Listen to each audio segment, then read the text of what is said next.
एक जानिब तो पाकिस्तान तहरीक इंसाफ के डी चौक पर एहतजाज की दूसरी रात क्या कुछ होता रहा, अली अमीन गंडापुर की क्या अपडेट्स हैं, मैं सारी डिटेल्स आपके सामने रखता हूं। और ना सिर्फ रात के आखिरी पहर, अब से कुछ देर पहले डी चौक में अवाम ने सरप्राइज़ दिया है, बल्कि लाहौर मीनार पाकिस्तान के मकाम पर भी इमरान खान के चाहने वालों ने सरप्राइज़ दिया है। 5 अक्टूबर 2024 कल का दिन, इमरान खान की सालगिरह का दिन, इमरान खान के दुश्मनों के लिए वर्स्ट नाइटमेयर बन चुका है। लेकिन किस तरह से पीटीआई के एहतजाज ने कमर तोड़ दी है और अभी यह एहतजाज जारी है।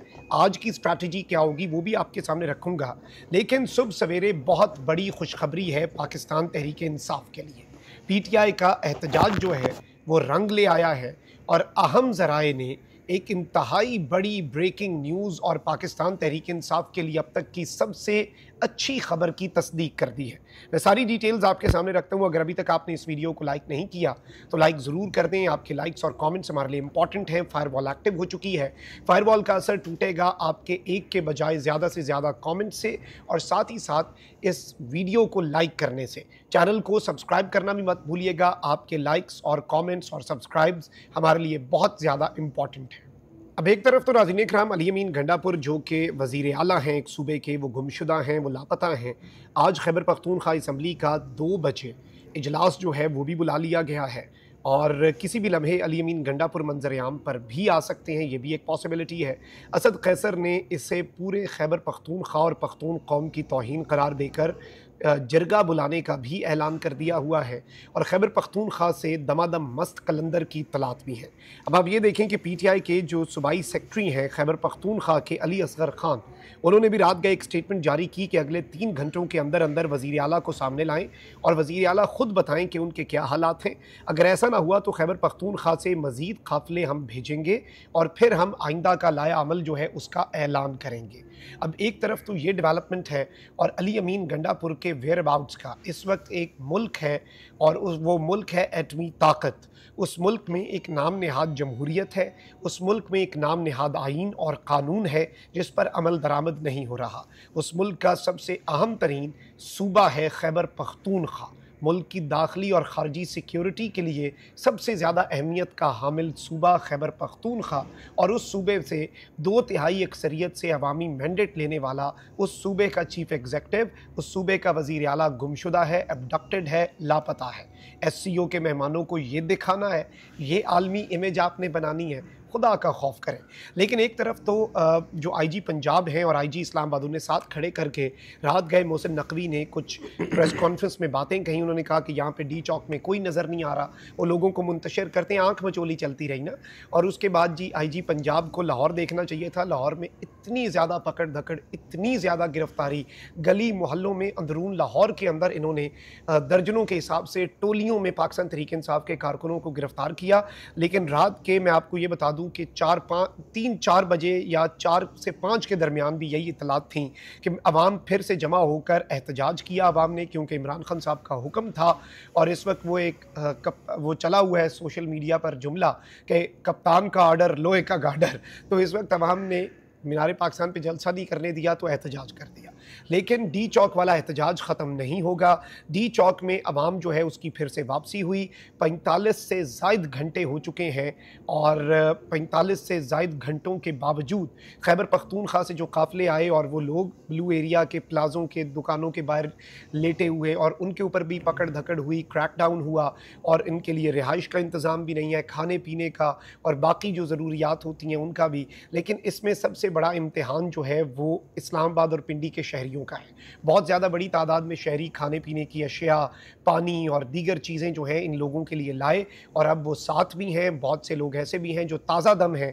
लेकिन मैं आपको ये बता दूं कि डी चौक में आवाम की फिर से वापसी हुई। रात 3 बजे तहरीक इंसाफ के मुजाहिरीन जो हैं उन्होंने डी चौक की तरफ पेशकदमी की, डी चौक का दोबारा से कंट्रोल संभाला और ये वही लोग थे जो रात 3 बजे तक 45 घंटे हो चुके थे इन्हें, 45 घंटे के बावजूद ये लोग मैदान में डटे रहे।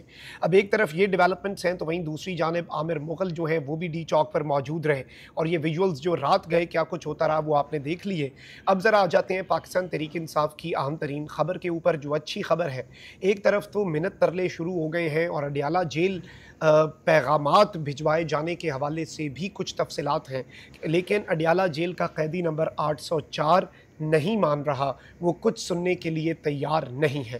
खैर, इस वक्त मैं आपको ये बता दूं कि अली अमीन गंडापुर साहब की गिरफ्तारी पर जितना शोर डाला गया है, काश उसका 10% शोर भी पाकिस्तान तहरीक इंसाफ की मौजूदा क़यादत इमरान खान की तीनों बहनों की गिरफ्तारी पर डालती। इमरान खान की तीनों बहनों की बाजियाबी के लिए जो बैलफ था अदालती, वो कल उन्हें नहीं ढूंढ सका। विमेन पुलिस स्टेशन में वो नहीं थी, उन्हें गिरफ्तार किए जाने के एक दिन के अंदर पेश किया जाना था, लेकिन नहीं किया गया। अली अमीन गंडापुर बिलाशुबा इस वक्त गुमशुदा हैं और उनकी खैरियत की भी दुआएं हैं, लेकिन उनसे ये सवाल ज़रूर होगा। और अगर अभी कारकुनों ने ये सवाल ना पूछा तो खान साहब तो ज़रूर पूछेंगे। वैसे खैर कारकुन भी पूछेंगे, कुछ एजेंडा बेस्ड लोग शायद ना पूछें, लेकिन अली अमीन गंडापुर साहब से ये सवाल ज़रूर पूछा जाएगा कि आप खैबर पख्तूनख्वा हाउस करने क्या गए थे। पहले तो आप बताएं ना, फिर हम रेंजर से भी बाकी बातें करें और बाकी चीज़ें जो हैं उन्हें क्लियर करेंगे। अब एक तरफ नाज़रीन कराम, ये डेवलपमेंट्स बहुत इंपॉर्टेंट हैं, बहुत सिम्बॉलिक हैं। इस सब के अंदर जो पाकिस्तान तहरीक इंसाफ ने पिछले 2 दिन में कर दिया है, उसका फ़ायदा क्या हुआ है, उसके ज़रा आप फ़ायदे सुन लें। आइनी तरमीम के लिए मोहतरम जनाब काजी फ़ाइज़ ईसा साहब जो हैं, उन्होंने प्रैक्टिस एंड प्रोसीजर कमेटी का सदारती ऑर्डिनेंस जारी करवाया। काजी फ़ाइज़ ईसा साहब ने सदारती ऑर्डिनेंस जो है वो जारी करवा कर नई प्रैक्टिस एंड प्रोसीजर कमेटी बनाई। जस्टिस मंसूर अली शाह उस कमेटी में बैठे नहीं और काजी साहब ने उस कमेटी नामुकम्मल कमेटी के ज़रिए 5 रुकनी बेंच बनाया।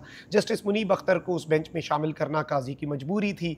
63A वाले मामले में काजी साहब ने जस्टिस मुनीब की गलत प्रेजेंट लगाई, वो नहीं थे। उन्होंने बेंच में बैठने से माजरत नहीं की, लेकिन बेंच को रिकॉन्स्टिट्यूट किया। वो बेंच बैठा, उसने अपने तरीके से पहले से फैसला किया हुआ था। 63A उस हवाले से 2 चीज़ें कर दी। एक तो इलेक्शन कमीशन कहता है कि हम बैरिस्टर गौहर को पीटीआई का चेयरमैन मानते ही नहीं, हमारे खाते में पीटीआई का कोई चेयरमैन है ही नहीं। तो अब क्या होगा जी, जो लोग लोटे होंगे पाकिस्तान तहरीक इंसाफ के, क्योंकि मौलाना फजल रहमान साहब इनकार कर चुके हैं और मौलाना साहब पब्लिक सेंटिमेंट को भांप चुके हैं, वो इनकार इसलिए कर रहे हैं। पाकिस्तान तहरीक इंसाफ की सबसे बड़ी खुशखबरी देखें, यह एहतजाज किस चीज़ के लिए किया जा रहा है, ये आप याद रखें। यह एहतजाज किया जा रहा है आइनी तरमीम के लिए, और जाहिर बात है पीटीआई अपना प्रेशर आखिरी स्टेप तक, आखिरी लम्हे तक बिल्ड करेगी। लेकिन इस आइनी तरमीम का प्रोग्राम किस तरह से बढ़ा है, ये मैं आपको बता देता हूँ। देखें, ये आइनी तरमीम से पहले 63A वाला मामला मोहतरम जनाब काजी फ़ाइज़ ईसा साहब ने इसलिए किया कि एक तो वोट शुमार हो जाए और दूसरा उसके बाद पार्टी सरबराह की मर्ज़ी हो तो वो बंदा जो है वो डिस्क्वालीफाई होगा, यानी ये इलेक्शन कमीशन इन्हें डिस्क्वालीफाई करेगा ही नहीं। अब इस वक्त 20-20 करोड़ रुपए की ऑफ़र्स हो रही हैं, वफाकी वजारतों की ऑफ़र हो रही है, लेकिन 20 करोड़ के बजाय आप 25 करोड़ भी कर लें। इससे पहले भी ज़मीरों की मंडी लगी, सिंध हाउस में लगी, इमरान खान साहब के खिलाफ वोट ऑफ नो कॉन्फिडेंस। लेकिन ये याद रखिएगा, इमरान खान साहब की मकबूलियत का जो उस वक्त आलम था और जो आज आलम है, इसमें ज़मीन और आसमान से भी ज़्यादा का फ़र्क है। और इस वक्त इमरान खान साहब जो हैं, उनके लिए अवाम के जज्बात और अवाम का जो बिफर जाना है, अवाम का लड़ जाना है, अवाम का अपनी जान हथेली पर रख कर एक लीडर जो कि जेल में है, उसके लिए इस तरह से निकल आना, ये इस तरह का एक मैसेज है जिसने बाज़ाब्ता तौर पर पूरी की पूरी सिचुएशन जो है वो बदल के रख दी है। और तहरीक इंसाफ का अब कोई भी बंदा नहीं टूट रहा, 1-2 बंदे तो ये तोड़ेंगे भी नहीं, इन्हें वो सर्टन नंबर्स चाहिए। और इवन सेनेट के अंदर भी इन्हें पाकिस्तान तहरीक इंसाफ के सेनेटर्स को तोड़ना होगा। तो अब ये इत्तलात आ रही हैं ताज़ा तरीन और मुसद्दक़ा ज़राए जो हैं, अहम तरीन ज़राए ये कन्फर्म कर रहे हैं कि 63A का जो काजी साहब ने जो कुछ किया, जिस तरह से काजी साहब ने अपने सर चीज़ें लीं, और ख़ैर उस केस के समाअत के दौरान सैयद मुस्तफ़ीन खाज़मी ने काजी साहब को ललकारा। अब उनकी कल जो तस्वीर आई है कि उनके स्कल और उनकी आँख जो है और उनके चेहरे पे जो इंजरीज़ आई हैं और उनकी हालत गैर है और उनकी एक आँख सूजी हुई है, तो ये पुलिस तहवील में सैयद मुस्तफ़ीन काज़मी साहब को काजी साहब के ख़िलाफ़ एहतजाज करने पर लिया गया और उनके साथ ये हुआ। ये वैसे हमारा निज़ाम अदल है, लेकिन इस 63A का क्या काजी फ़ाइज़ ईसा साहब कोई फ़ायदा उठा सकेंगे? ये सवाल अपनी जगह पर एग्जिस्टेंट रहेगा, क्योंकि अब यूँ लग रहा है कि बंदे तोड़ना ऑलमोस्ट इम्पॉसिबल हो चुका है फॉर द सिस्टम। और इस वक्त सिस्टम जो है उसे बहुत सी दीगर मज़ीद मुश्किलात जो हैं उनका सामना करना पड़ रहा है। इस बात के अंदर अब कोई दूसरी राय नहीं है, इसमें कोई इफ्स एंड बट्स नहीं है, इसमें कोई अगर मगर नहीं है और इसमें कोई दूसरी राय भी नहीं है। ये सारी डेवलपमेंट्स इंपॉर्टेंट थी जो आपके सामने रखनी थी। पाकिस्तान तहरीक इंसाफ कल अपना आधा मैच जीत गई, लेकिन ये PTI के लिए एक बहुत बड़ी खुशखबरी है। अपना बहुत ख्याल रखें। अल्लाह निगहबान। पाकिस्तान जिंदाबाद।